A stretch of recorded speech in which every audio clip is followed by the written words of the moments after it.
एक और बहुत कंट्रोवर्शियल स्टेटमेंट जो राहुल गांधी ने अभी दिया है, वो उसमें आपने टिप्पणी भी की है, मैं ज़रा उसको ज़्यादा स्पष्टता से समझना चाहता हूँ। उन्होंने कहा है कि आर्म्ड फोर्सेस में भी सिर्फ 10% लोग आर्म्ड फोर्सेस को चला रहे हैं। क्यों बोला ऐसा, क्या नियत है, क्या इसके पीछे क्या कहना चाह रहे हैं राहुल गांधी, और आपका क्या जवाब है उनके लिए? देखिए, मैं कहना चाहूँगा कि जो कुछ भी वो बोलते हैं इस देश में अनार्की पैदा करने की वो कोशिश करते हैं, क्योंकि इस बात को अच्छी तरह समझते हैं कि हम अपने एक्शन के माध्यम से, माने अपनी कृतियों के माध्यम से और अपने काम के माध्यम से हम जनता का विश्वास नहीं हासिल कर सकते, समर्थन हासिल नहीं कर सकते। इसलिए ऐसे ही बेबुनियाद और निराधार बातें जनता के सामने रख कर वह जनता को गुमराह करने की कोशिश करते हैं।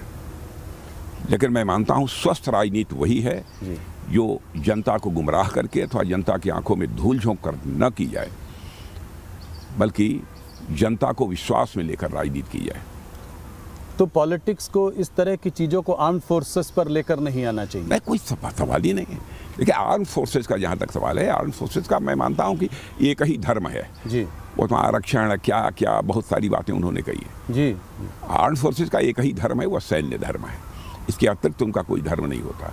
और आप देखिए, सभी जाति और पंथ के लोग हमारे आर्म्ड फोर्सेस में हैं, और सभी की जो जिस धर्म को मानता है, जिस पूजा पद्धति को वह मानता है, तो सभी इस प्रकार के वहाँ आयोजन होते हैं।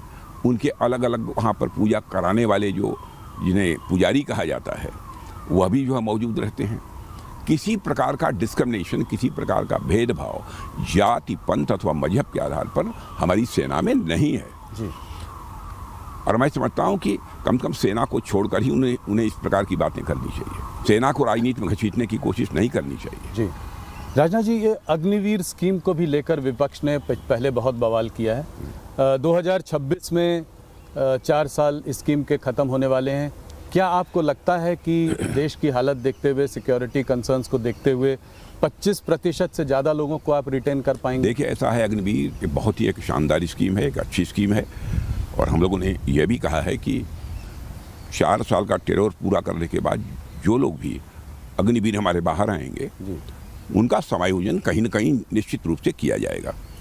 अथवा यदि वह रोजगार करना चाहते हैं तो रोजगार करने के लिए भी आवश्यक फंडिंग की व्यवस्था भी सुनिश्चित की जाएगी कि यूथफुलनेस यह सेना में बनी रहे, यह इंश्योर करना तो मैं समझता हूं कि यह बहुत ही आवश्यक है। उसी आधार पर यह फैसला लिया गया है। लेकिन मैं समझता हूं कि अपने भविष्य को लेकर किसी को चिंता करने की कोई ज़रूरत नहीं है जी। और उसके बारे में हम लोगों के कंसेप्ट में पूरी क्लैरिटी है। हम किसी को कोई क्षति नहीं पहुंचने देंगे।